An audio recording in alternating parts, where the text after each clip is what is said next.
Hello, and welcome back to another edition of Big Red Huddle. Today is Saturday, February 24th, 2024. We have a fun show on tap. We're going to kick off with some Nebraska basketball. The boys get a big win on the road on Wednesday night in Bloomington. First Big Ten road win of the season. Always have some good topics for Nebraska football. We'll get into some 2025 QB recruiting. Matt Rhule sat down and talked with Tom Shatel, had some interesting nuggets there that I want to get into. We will then transition to Nebraska baseball. We've got a few more games under our belt there. We hit on them just slightly last week. We've got more data points to start to draw some conclusions around the season going forward. Wrap up with some national storylines, a couple nuggets there for you. But with that, let's huddle up and let's get started. And like I mentioned at the top, we are going to start with Nebraska basketball. Wednesday night, huge road win for the boys, 85-70, like I mentioned at the top of the show. First Big Ten road win of the season. Big monkey off of the back for Fred Hoiberg and his squad. Finished up 85-70. Nebraska played about as well as they possibly could in the first half. Everything was falling early, specifically for Tominaga. 51-31 at half, up 20. I've been critical of Tominaga on this show, and since I have been, the guy has just lit the world on fire. So kudos to him for coming back strong. Had several really, really good games lately. Most impressively for me has been his commitment on the defensive end of the floor. But with that being said, obviously he is a firecracker on the offensive side. When he gets going, you got to feed him, and that's what was happening early in Bloomington. Second half, a little bit of deja vu. Indiana goes on a run, cuts it to 3 with about 11 minutes to go. I think everybody was having flashbacks of Minnesota at that point in time, where we had a similar lead at half, and then within the first 8 minutes, they had basically gotten rid of the lead, and then ultimately ended up winning by double digits. This time, though, the team responds, and particularly Jamarcus Lawrence. And I was really happy to see this kid have success. His best game by far this season, 19.6 boards, 5 assists, 5 of 5 from three-point range. Last couple of games, he's established himself in this new role of coming off the bench, which ironically is similar to what happened this time last season when he started to come off the bench as a sixth and seventh man off the bench. So huge game for him. I'm excited. I don't want to get too far ahead. We got a lot of exciting things for this season, but as I look forward, I'm excited for Jamarcus Lawrence being in that two guard spot. You've got to think we're going to find a true point guard, whether that's Ulis getting eligible again or from the transfer portal, which will allow Lawrence to slide into that two guard spot. I think that's where he belongs. I think his game has been stunted a little bit by trying to force him into the point guard's role. But with that being said, the experience from this season in that spot just excites me for his development going forward. So excited for him individually, excited for this team. They needed a road win. They got the monkey off of their back. And really, before I start to get into big picture of this team, I want to reinforce what I've said a few times about this squad and why I think they're different from other Nebraska teams in the past. And that is they're not reliant on a single player or two any given night. As I mentioned previously, I've been critical of Tominaga. Hoiberg has sat Tominaga in several big wins when he doesn't have it early. And so Wednesday night, it was Tominaga with 20, Williams 18, Gary 15, and the aforementioned Lawrence with 19. Other nights we've seen Rink Mass, CJ Wilcher, and even Josiah Alec carry the load for this team offensively. So there's a collection of dudes on this team that on any given night, 3 or 4 of them get hot.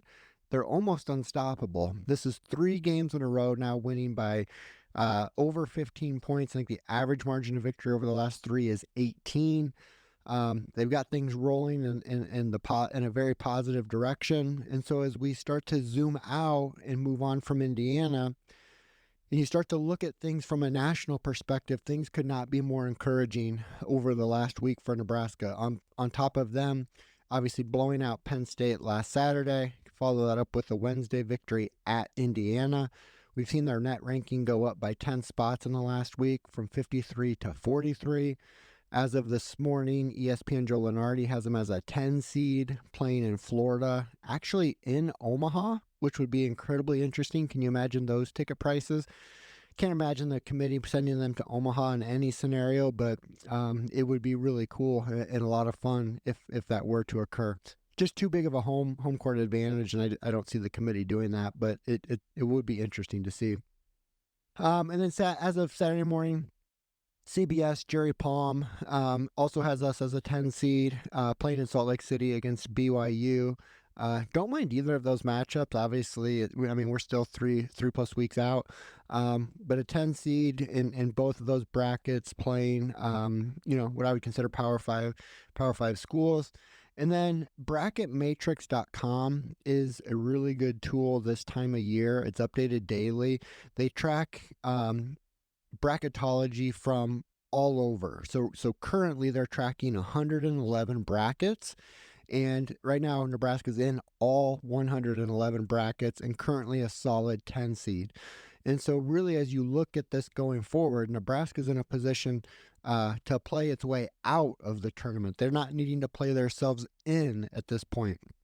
And so as we look at how the schedule breaks down moving forward, and if you've listened the last several weeks, I tend to break the schedule down into quadrants, right? We've had several 4-game stretches. After we got done with that Northwestern game, I said, all right, now we've got a 7-game segment to finish this season. We're now 3-0, beat Michigan at home, beat Penn State at home, at Indiana, got that big road win, so 3-0. When I broke this down a couple weeks ago, I said 6-1 get you in the tournament. Doesn't matter what you do in the Big Ten tournament. 5-2, you're right on that cusp. You're kind of a bubble team. 1 win in the Big Ten tournament would solidify you for sure.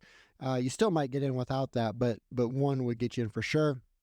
And then 4-3, you got work to do in the Big Ten tournament. So if we break that down now, with 3 in the back pocket, if I still think this is true, if we go 3-1 down the stretch, which is home against Minnesota this Sunday, at Ohio State versus Rutgers, at Michigan, all probably Nebraska's favored in all 4. I have to imagine, maybe not at Ohio State, but even if that you're a dog by 1 or 2, if you go 3-1, you're in. Doesn't matter what you do in the Big Ten tournament. No reason this team can't go 3-1. This team could go 4-0 the way they're playing right now. If you go 2-2, I think it probably depends on which 2 you lose. At Ohio State's not a bad loss. Even at this point, Minnesota's not a bad loss, although it's at home. But 2-2, you're leaving it up to the committee at that point. Probably want at least 1 win in the Big Ten tournament to feel safe. 3-1, you're in. 2-2, you're iffy. I can't see this team going 1-3 or 0-4 though. That's not going to happen. So what may be a bit of a hot take is I think this next game tomorrow night, 5:30 on BTN against Minnesota, is the toughest of the 4 games remaining. I know it's at home. I feel great about Nebraska at home, as everybody should. Minnesota's on fire right now. They're playing tough. If Minnesota wants to get into a bubbles type of situation and start thinking about NCAA tournament, they have to win at Nebraska tomorrow night. It's not a great matchup. They're physical. They're athletic inside. We saw what they did to us in the second half up in Minneapolis. I think tomorrow night's a sneaky big game, and if Nebraska gets that one, I don't see them not making the NCAA tournament. They might fall at Ohio State. That's a sneaky now quad 1 win with them beating Purdue. They're up in the top 75 of the net. But we're going to destroy Rutgers at home, and Michigan has already folded up shop. And so I think this next game tomorrow night, it's a sneaky big game. It's sold out. The PBA should be rocking, and so I'm really excited for tomorrow night's game to see that atmosphere. Hoping the boys come out strong. I expect them to come out strong. And just really excited about that situation. So we'll continue to follow Nebraska basketball. Obviously, it's an exciting season. Could be a historic season. I like the way the makeup of this team. I like how Fred Hoiberg has arranged his starting lineup, and then also his bench play and his rotations with C.J. Welcher, Jamarcus Lawrence, and then Hoiberg coming off of the bench. Just a really fun team to watch and follow, and so we will be front and center tomorrow night following Minnesota, and then Thursday night at Ohio State. We'll break down both of those games next week, and then at that point in time, we'll only have 2 games left, so we should have a pretty good handle on where things stand this time next week. So with that, let's transition into football. Kind of our bread and butter on this show, but we started this at a weird time in January. It's certainly the off season. It's definitely February and May are the really slow months of the off season, which is where we're in right now. But a couple nuggets we had been following, and we'll continue to follow the 2025 QB recruiting landscape, and we did get some clarity this week. Dylan Duff committed this past week to Kansas State. He's a 3-star QB out of St. Louis. He was one of the early offers here in January. Never really saw much of a relationship develop or grow there. Never visited. And so he's off the board, goes to Kansas State. Had mentioned a few weeks ago, Alex Mansky. He has always been the number 1 target for this staff since he camped over the summer last year. He committed to Iowa State. There was some news there this week. Nate Scheelhaus, who is the offensive coordinator in Ames, he took a position for with the Rams. He was Alex Mansky's lead recruiter. I don't think this opens the door at all for Nebraska. I think Alex Mansky is pretty solid for Iowa State. He grew up an Iowa State fan. I think Campbell's done a great job there developing that relationship. Only way anything changes there is if Campbell were to take a new job at the end of the year. And then his teammate, Jack Limbaugh, which is actually a legacy to Nebraska. Both of his parents played in Lincoln. Starting to see some movement and traction there with him going to Iowa State. So I think those two are going to end up being a pair there at Iowa State. But so that's kind of the negative, right? But the positive so far, what we got this week is TJ Lateef. His consensus 4-star, top 250 type recruit nationally. He confirmed that he's taken an official visit to Nebraska for the spring game on April 27th. He has offers from the who's who of college football. Nebraska does appear to be in a good spot. I've mentioned several times on this podcast, the next checkpoint for QB recruiting is who can they get on campus when it opens back up in March and April. Well, it appears that's going to be TJ Lateef. I think the biggest competition there, again, he's got numerous offers, but as quarterbacks commit, obviously those spots start to get filled. I think the biggest threat, if you will, right now to Nebraska is Ole Miss. He will be taking a visit to Ole Miss in the spring as well. And so I would say TJ Lateef is probably your number 1 target there currently. Both Glenn Thomas and Marcus Satterfield went out and visited him in California in January. Sounds like that relationship's only enhanced since that visit. And then again, he will be on campus in April. So that's a big development. One other recruiting note, not necessarily Nebraska related, but just NCAA related. I just thought this was kind of silly. So earlier this year, they being the NCAA, eliminated photo shoots on campus for underclassmen. Well, Thursday, they announced schools can no longer decorate a prospect's hotel room on officials. So I know we've all seen those pictures of recruits visiting Nebraska. You've got those cookie cakes, balloons, postcards, different things. NCAA said no more to this. Why the NCAA is deciding to attack this issue, I couldn't tell you. I don't know what makes this so important. Saw some NIL court rulings come out against the NCAA just yesterday on Friday.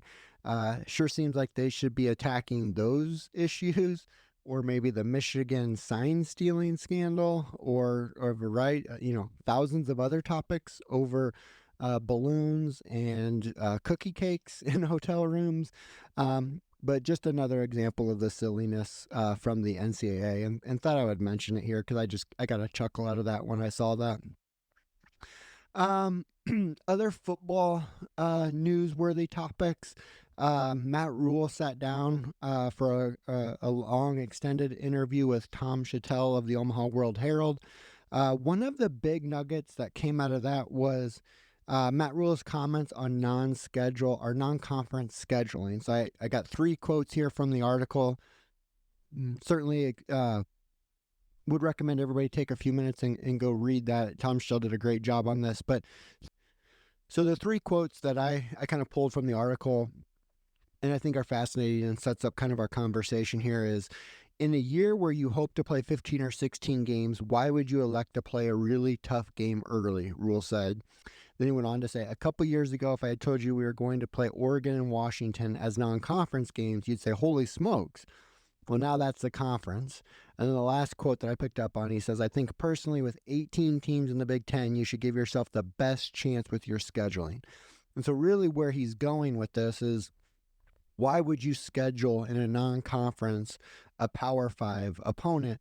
It only from a strategic perspective puts you behind teams, say, in the SEC who are playing 8 conference games. They may play 1 Power 5 non-con to get you to 9 or to get them to 9. We're already playing 9 conference games. So why would you put yourself at a strategic disadvantage playing a Power 5 non-conference game? Strategically, I can't push back.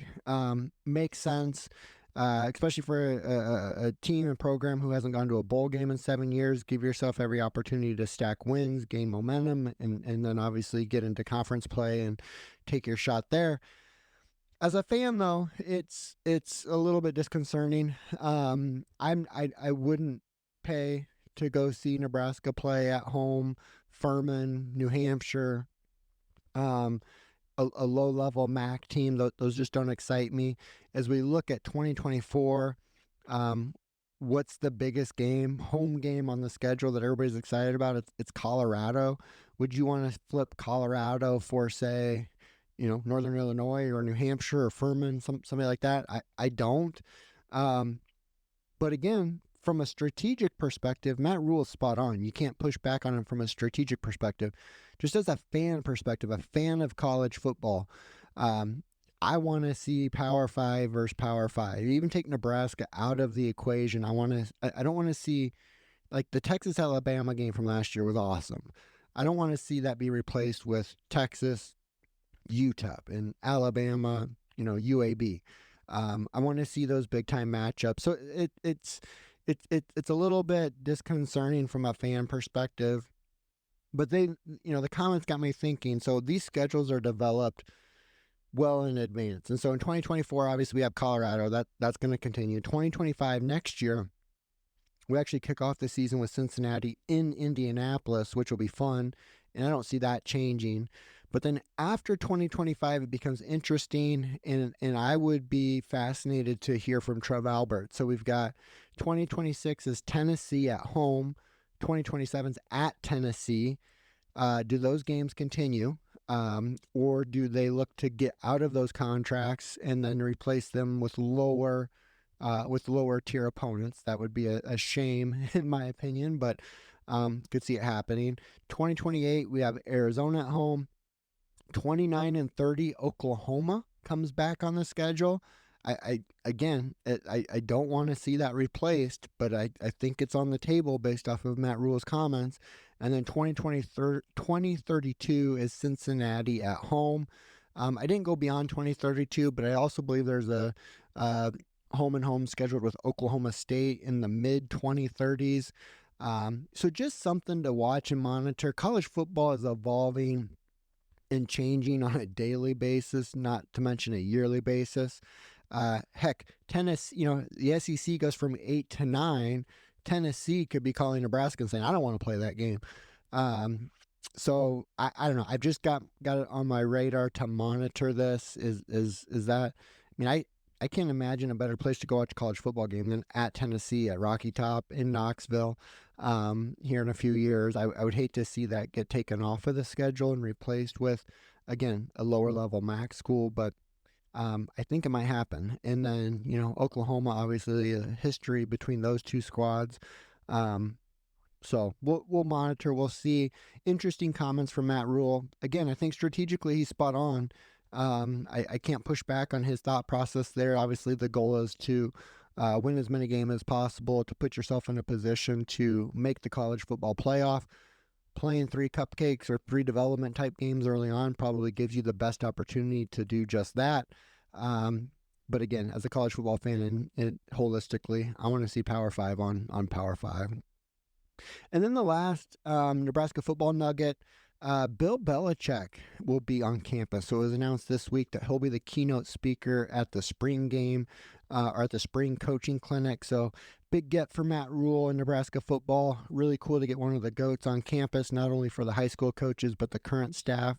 There's no one better out there to learn from, especially on the defensive side of the ball. And just going back to now 14, 15 months ago when Matt Rhule was hired, Bill Belichick played a big part in that. I don't know if many people know that or remember that reporting. And so Rhule in Nebraska, Trev Albert specifically, they had talked for several weeks. Things were moving in the right direction. Something happened and they kind of went their own or went different directions. Trev actually started to talk to Lance Light, pulled Chris Kleiman and a couple other coaches where it looked like there was some traction there. And then it was Bill Belichick who circled back with Admiral Carter, president at Nebraska at the time, and said, hey, Matt wants to come back to the table. He's interested in the job. And so that brought Matt Rhule and ultimately Admiral Carter and Trev Alberts back to the table. They were able to get it done to bring Matt Rhule to campus and as the head football coach at Nebraska. So big get there for Matt Rhule. Really excited for some of the local high school coaches for that. And then obviously just the Nebraska coaching staff in general. So something to monitor, something to watch, and something really cool for the program overall. So with that, let's transition into some Nebraska baseball headlines. This time last week, we had just finished up the Baylor matchup, a huge win to kick off the season, 1-0. I had mentioned in the pod this time last week, I said we got Texas Tech, we got Oklahoma, competition ratchets up. If we can get one of those two, feel really good coming out of the weekend. I had gone into the weekend thinking if we can just get one, go 1-2, it's a win. But you start to get greedy after that first one. Saturday, up 3-2 late, then 3-3 going into the ninth. We give up 3 runs, ultimately lose to Texas Tech 6-3. Nothing to be ashamed of there. Texas Tech's a power in the Big 12. They're going to be in the Big 12 race till the end. Sunday, though, hurt. So Sunday versus Oklahoma, you're up 5-1, then 6-3. You're up 6-5 going into the bottom of the ninth. Give up 2 runs in the bottom of the ninth, lose 7-6. Brutal loss, something that we've seen quite a bit from this team in recent years. Just don't have that back end kind of stopper since Schwellenbach went on to the pros. But putting that disappointment to the side, I went into the weekend wanting 1-2. We got that. I was really impressed overall with the pitching staff. The timely offense for such an early game and a northern team going down south to play some really good competition. That competition that they saw last weekend's probably the best competition they're going to see, perhaps outside of Iowa, who's off to a bit of a slow start. And then we'll see who else comes out of the Big Ten. But I would imagine Oklahoma, Texas Tech, Baylor is going to be about as good of a competition they're going to see all year. So then we fast forward, kicked off a 4-game series in Phoenix this weekend at Grand Canyon. Grand Canyon, I doubt many people know about Grand Canyon, but they came into the weekend with a 4-0 record. They had some impressive wins versus Georgetown, USC, BYU, and Ohio State. Their pitching was unbelievable. Those 4 games, I think they had around a 2 ERA for the staff holistically. Thursday came out, Nebraska won 7-2. Drew Christo was really the story here. 6 innings, 7 hits, 1 earned run. Came into Nebraska 2 years ago as a big-time prospect. Really hasn't lived up to that hype. Struggled with command. Had a really good summer. Was excited about his development over the summer. Had a little bit of an arm issue during camp, and so we didn't start that opening weekend series, but did get the Thursday start. Pitched great. Offense had some timely hitting, really good defense behind them. So we got the win there, 7-2. And then last night, Friday, another win, 11-1. Brett Sears started another solid outing. He's turning into a really interesting and solid Friday starter. 6 innings, 2 hits, 0 runs, 7 Ks. Offense exploded. I think they had 17 hits. Josh Caron with 2 huge bombs to center, 3 runs, 5 RBIs. And so that sets us up for Game 3 tonight. Will Walsh will be starting, and then that series will wrap up tomorrow with Caleb Clark starting. I came into this series hoping for 2-2. So they've already got 2. Kind of a similar situation when we talked last week. I want to get greedy now, get one of these last 2. Come out of this weekend 3-1 would be huge. Again, these are true road games against a very solid program in Grand Canyon. Start to think forward to towards the end of the season, RPI, things of that nature. These are the games that are really going to help that come May and then into June. So let's get at least one more here. And then next weekend is another 4-game series, true road series in Charleston, South Carolina against College of Charleston.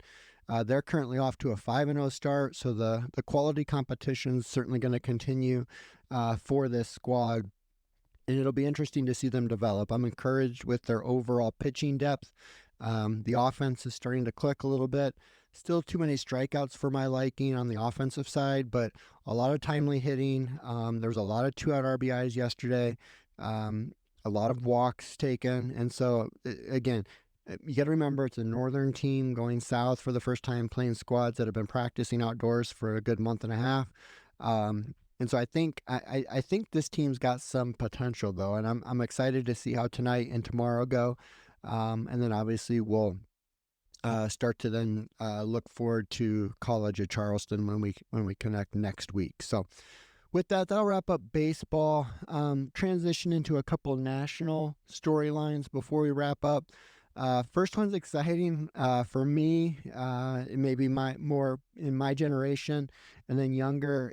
So EA Sports announced a couple years ago, actually, that they were going to be bringing back the new college football video game. We got some news on that Thursday.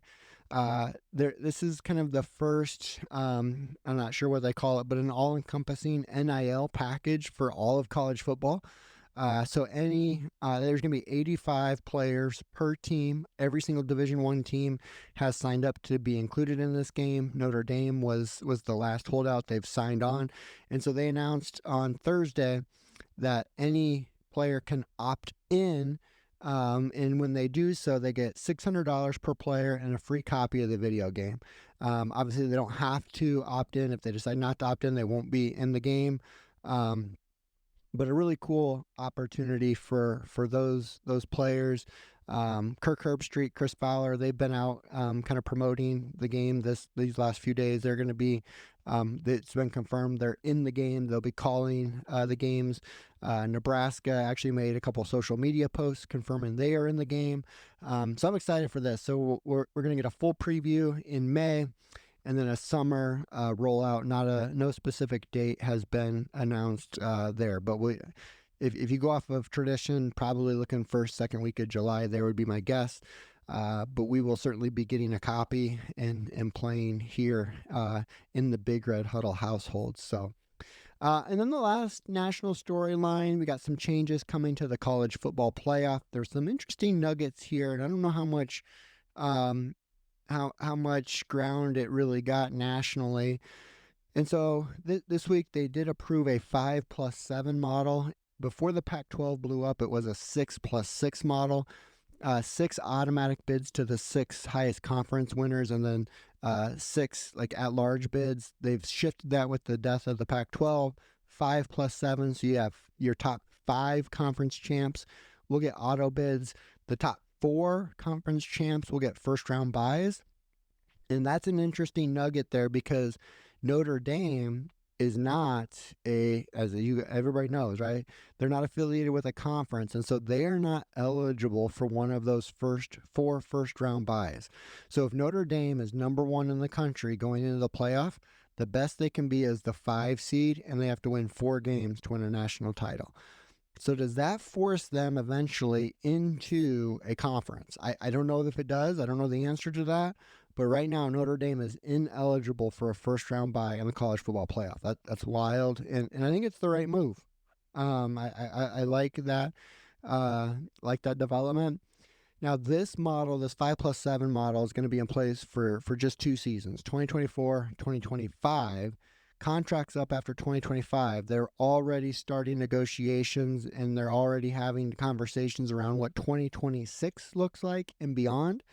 Some early indications is they're already looking to expand perhaps to 14. So a 14-team playoff would look very similar to how the NFL has their setup. So that would be two buys instead of the four. No conversations have been had, or at least nothing's leaked as far as what that model would be from an automatic bid perspective. Have been some reports out there that the Big Ten and SEC are trying to flex a little bit and receive 4 auto bids each, so 8 of the 14 spots. I can't see that happening. Obviously, you got to ask and you got to push your weight around with that new alliance. That would be a lot in my view. Either way, with a 14-team playoff, you can probably expect 3 to 4 of each from those conferences just based off of strength overall. But it'll be interesting to see what movement we get here in the next few weeks or really during the off season for that 2026 and beyond and those new those negotiations and then that ultimately that new TV contract. But certainly it looks like we're heading towards even a more expanded playoff after these next 2 seasons. So we'll continue to monitor national storylines and bring them to you each week. Again, from a football perspective, we're in a little bit of a dead period. We've got some schools kicking off spring football. Nebraska won't kick off their spring football activities until after spring break in end of March, looking around like a March 22nd to 25th kickoff there. Obviously, the April 27th spring game. And so we'll continue to see winter conditioning play out here over the next month. So with that brings us up. We're going to wrap up today's or this week's show. Thank you for taking time to listen. As always, you can find us on Twitter and X at Big Red Huddle. We're on all your streaming services, on podcast services, Apple iTunes. We are on YouTube at Big Red Huddle, Spotify at Big Red Huddle. Take some time. Please give us a like, a follow, a rating, interact with us, give us feedback. We're always looking to learn, develop, and bring you material that you're looking to interact with. So give us a follow, and we will talk to you next week. Go Big Red.